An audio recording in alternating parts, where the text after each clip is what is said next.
party, on ground, online, and definitely on air. On ground, we usually come to your different locations, to your different workplaces to see how your days go. Online, we stream live at ctv.co.ug, and on air, you can find us on GoTV, free to air, and Star Times. I have a very special guest in the building with me today.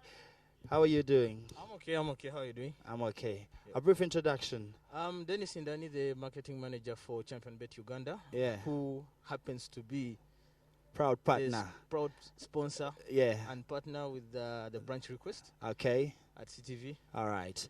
Dennis, today is a Friday, and usually on a Friday, Saturday, and Sunday, people usually spend a lot of money. But then there comes Champion Bet, where people can actually make a lot of money over the weekend. What exactly do they have to do for starters to win that money? Actually, for starters, betting has been kind of thrown out to be a habit that is not so good for the young people, for the adults, but it's a sort of entertainment. Just as we're enjoying music, betting is just a game to entertain ourselves. Okay. You have something on you and you want to stake on a game. It's at your own comfort. You stake on, let me say, United is playing Liverpool, and if United wins, you have the fun of being a United fan, Okay. and also you get something out of the bet you've made. And as Champion Bet, we have 3 platforms and we have 3 products that we have, both retail and online. Yeah. We have the bets, we have the virtual games, and we have the slot games, which are so fancy. The graphics, especially for online products, is so nice. Okay. I would urge anyone who's out there and sure you're 25 years and above to come on board. Okay. Just visit our website, which is www.championbet.ug. Okay. Sign up. The sign up is so simple. If you don't have anything that is deterring you, you just get your phone number, your email address, and make sure you're 25 and years. above. You'll be on board. Okay. Growing up, when we were kids, we used to bet, of course, in Gatweba. But the only sport that we had an opportunity to bet on was soccer. Is that the same for Champion Bet? Are you only limited to football, or you give opportunities to other sports fans? Actually, we are not limited to soccer Yeah. or football. We have a variety of games globally: hockey, rugby, basketball. So I don't only have to be a soccer netball, fan. tennis. You don't need to be. Yeah. You don't need to be. Okay. It's just a game. If you are good at your stats, Yeah. you can bet on any sport that you want. And And you could another make a thing win. I noticed that you make these stats actually simple. How do you guys benefit telling me which team has the higher chances of winning, and at the end of the day that team actually wins, and again I take your money? Why is it that this? You see, just as I say that this is just a form of entertainment. We are not, yes, it's a business. We are here to make the money, but we are also here to make our customers feel happy on what Yeah. they're doing. So it is not bad to give someone a lead on what game is going to win. But your odds, I don't see how you guys make the profit of your odds. We do make something Yeah. because it's a give and take. Yeah. We are sharing the profits. But they favor me who is betting more than you. Actually, yes, they favor you, and that's why we want you to be on board. Yeah. That's a form of attraction so that you can come and join us. There's no and we time have that the they'll fun together. go and now favor you. Sometimes, Yeah. you know, it's a game. Yeah. There's a winner and there's a loser. So at times the customer loses, at times I lose. But at the end of the day, we're having fun. Okay. There's something else that I was told about the slots, this other game, the virtual gaming. How is the virtual gaming, and how do I participate in such? The virtual games are actually 3. Yeah. We have the virtual soccer. If you have played PS, Yeah. it is more or less the same. Okay. That's virtual soccer. And then we have the greyhound races. Those are the dogs. If you have seen, Obubwa. yeah, hobubwa. Bwebo. Twaitanga yo. Goberayo, netubera ne product yaffe esembayo mu virtuals, which is the Lucky 6. Okay. Bazita ekinamba. Echinamba. Namba ziba mukaaga, oselectinga, kasazigwa, esembayo wegwiridde. Eyo odd. Okay. Ojoba oliriddeko. Man, it's very simple to make money with It's so Champion easy. Bet. It's easy. So all I have to do is like, I just have to look at all the numbers and pick one, And pick one. and I win. Actually, pick 6. Yeah. And if all of them drop in, Okay. the last one, where it drops, is where you're going to make your It's win. where my money is. Yeah, where your money is. Champion Bet banangi. Wait to it. Okay. Around Kampala, of course, you have very, very many places where people can find you. But what are the major stores? Tugambe fabeka wempe tuina basanga mchitundu wechiti, abava ku Jinja Road tuina basanga wano, abava Entebbe Road tuina basanga wano. Actually, tuli buli wamu. Eggwanga tuli bunye. to the extent that kati twogeddeko Kampala ne engulu gye tuli in the west gye tuli Mbarara, Ishaka, Kasese, Fort Potro. You go to the north, Gulu, Arua, Paida, we're all over. And Kampala, if you're coming... Worldwide. It's countrywide. Yeah, we're countrywide. And okay. Entebbe Road, tutandikira Chitoro. Eri wansi ku mazzi ne tujja ate abavubi abo batera okukaaba. Branch yaffe esembayo eri awo Katwe. Okay. But all through the road all we have... So all I have to do is to look for blue and champion the blue bed. brand. Okay, there's something I was telling people and someone was actually arguing with me.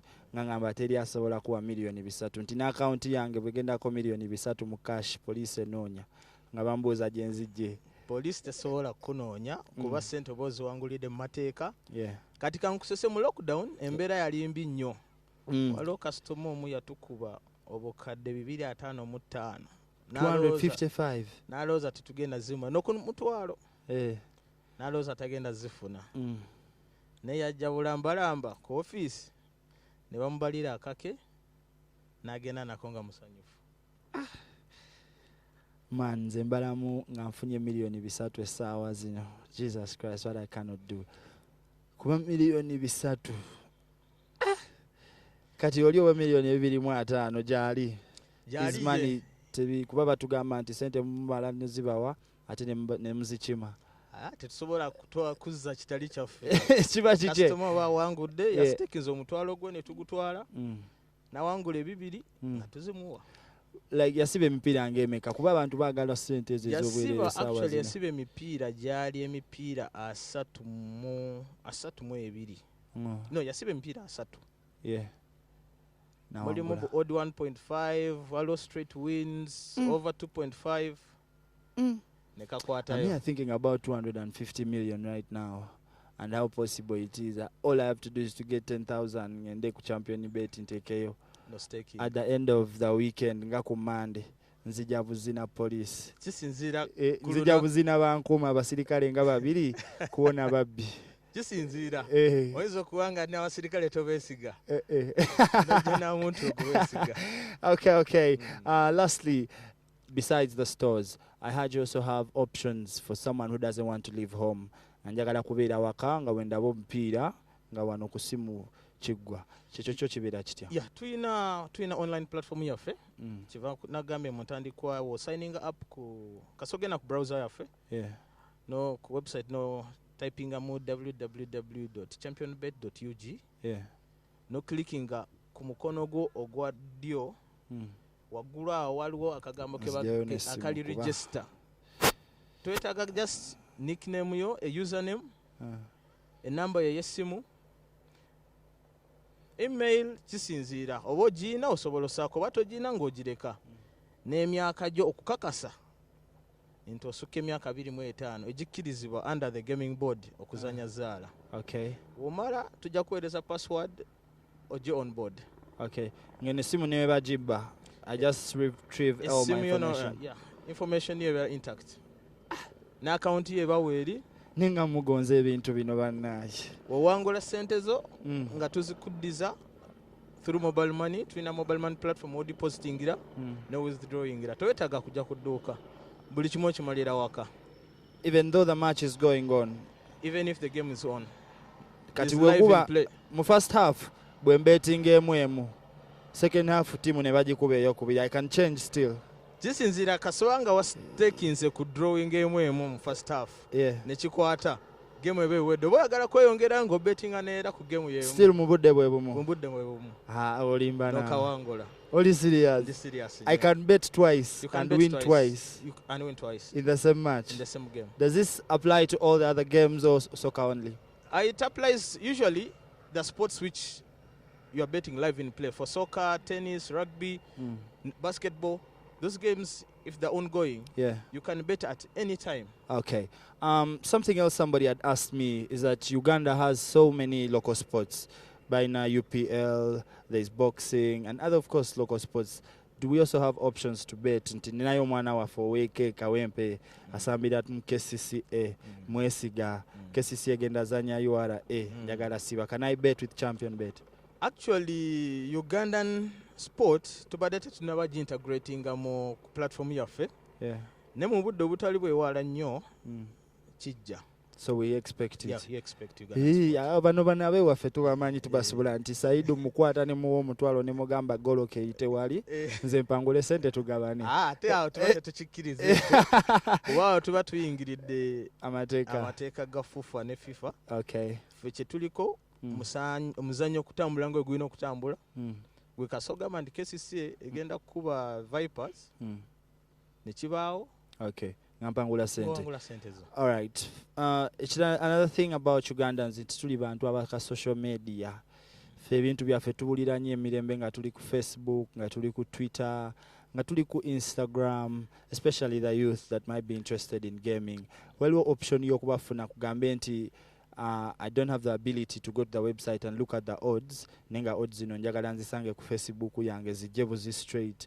Kwe muli kwezo social media platforms? Actually, ku social media platform kwe tuli ku Facebook, tuli ku Instagram, tuli ku Twitter, tuli ku Telegram, LinkedIn, YouTube. Sina wemba nonyane mbula. Wonna ojja tusanga. Ne WhatsApp kweri oba oyagala tukuwereze odi ku simu yange. Odds fixtures olunaku fixes zinaku 3. Enamba kweri. Okay. Ku platforms zaffe zonna za online tukuwereza fixture buli kumacha ekutuukako. Kale ze ziriwa zino online platform ku Twitter tuli ku championbet.ug, ku Facebook tuli championbet era ku Instagram is champion_Uganda, ku LinkedIn championbet Uganda, ku Telegram is championbet. Okay. Let me tell this now to the people that are watching. When we were growing up, they told me, "Echintu cheweita chofuka olulimi lutonzi." So I believe if I bet with champion bet, I'm automatically a champion, right? You are. There is no one who loses a champion in betting. Ate omusajja akwada ne option nti osobola betting emirundi 2. Wo betting first half ne bakuba. Come second half and win the match. All right. Thank you so much for coming through. But before I let you go, tosobola kubeera champion nga toyinaamu ku luyimba lwosinga kwagala. What's your favorite song? Okay, before I close, before even choosing the song, okay, I want to thank our customers who have been with us all through. Twali mu lockdown ngembeera nzibu. Aterina mipiira. Ng'emipiira mitono. Yeah. Ne baguma ne tubeera ku online nga tuzanya virtuals zaffe. Ne babeerawo batubeereddewo tubeebaza nnyo. Mugumire okwo tulina ebipya ebijja. Badde neerabiddemu akatono ku Facebook tulina ka competition akagenda mu maaso. Kabadde ka correct score. Eggulo twadde n'omupiira gwa Fenerbahce. A predictinga ayina points za wangula. Era leero ku macha buli omu awangudde points ze badde abawanguzi 13 abawangudde points zaabwe. Okay. Kati ku weekend mingi tuyina match ya Everton ne Nottingham Forest. Okay. Ka stop predicting omuntu yenna agenda okuteeba goal. It doesn't matter. Jangu ku online yaffe ya out Facebook, of 22 players, I just have to pick anyone who is going to score. Anyone who is going to score. You have only one chance to make that pick. Or commenting in a username yo, a champion bet. No musambi oyo go subira agenda okuteeba. Then after the game is done, okay, the points zikusulira ku account yo. Kale katika nkutestinge mumanyi egenda zanya Liverpool. It's a big one on Monday. Yeah. Sente zo obezange nzitekewa. Omupiira ogwo gwandibadde musibuzibu kuba manyu si ye ennungi ennyo. Liverpool kennyini si ye ennungi ennyo. Okay. Nandigendedde ttiimu zombi okweteeba. Maniyo. Mpulidde mpulira nti Casemiro ze tomanya ayinza okyusamu wakati ago. Akatiimu kanafu nnyo kale. Naye nsuubira ttiimu zombi ziyinza okweteebamu. Okay, me I would go with Liverpool. Ate goal ezitaka wansi wa 4. Munnange kirekere mukama kuba n'obudde bwe buli. Tulina olw'enkya tulina Sunday match ya ku Monday ku ssaawa 4. Okay. Tujja kulaba ekinaabaawo. All right. Bet, please bet with Champion Bet. It's very, very simple. Before you go, your song. My song I would go with my man Zex. Olina geto yuti. Ndi musajja wa Zex. Okay. Nakayimba konna aka Zex kankolera. All right. Thank you so much for coming through. It has been a pleasure. It's a pleasure working with you too. It's still the branch across the Bible. Kampala's only satisfied. Let's go in for 1 Zex inch Kumi Bidanji. We're coming back with more. Don't blink. It's the only rule. Yes, sir. Kampala's only certified. Branch across the Bible weekdays 11 to 1. Now, you heard it from the horse's mouth itself. Please go down to Champion Bet Facebook. Atubiku Zokusinga Kao. Just tell us who will expect to score a goal in the Nottingham Forest match. If you guess the right person, you certainly get some points. My name is Starboy Team Krishna. This has been the certified elect days 11 to 1. We shall be back on Monday, same time, same place. Please take care. It's going to be a very, very harsh weekend. So many parties. However you party, if you're drinking, please don't drive. If you're moving late, please inform somebody. Move with someone that you definitely trust. And we shall be back on Monday. Don't blink.